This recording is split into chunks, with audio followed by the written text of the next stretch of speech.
Pernahkah kamu menyimpan luka hati karena disakiti? Apa yang terjadi jika luka itu tidak pernah disembuhkan?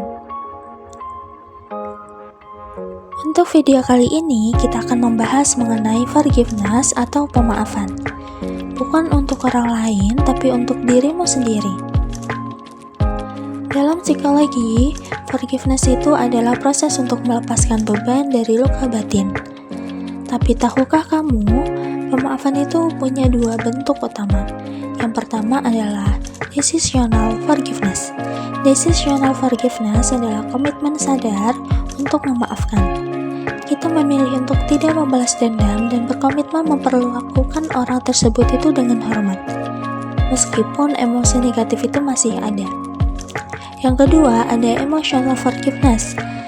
Emotional forgiveness itu adalah ketika kita benar-benar melepaskan emosi negatif seperti marah, benci, atau sakit hati.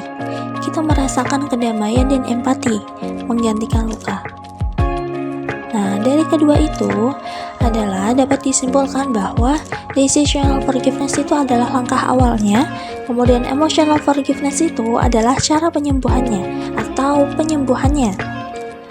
Kemudian, penelitian menemukan bahwa keduanya itu memberi dampak besar.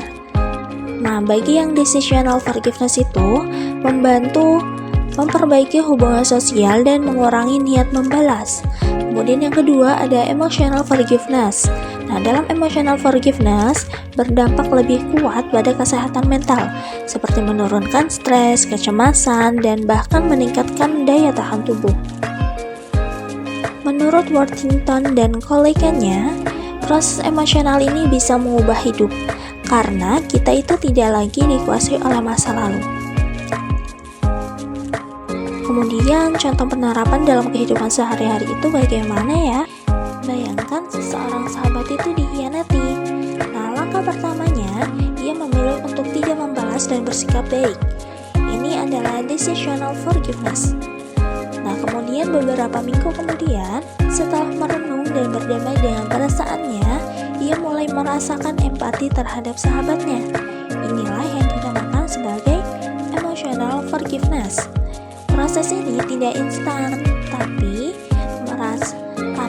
ia itu merasa lebih ringan, lebih damai, dan bisa melangkah ke depan. Terus bagaimana kamu itu bisa memaafkan hari ini?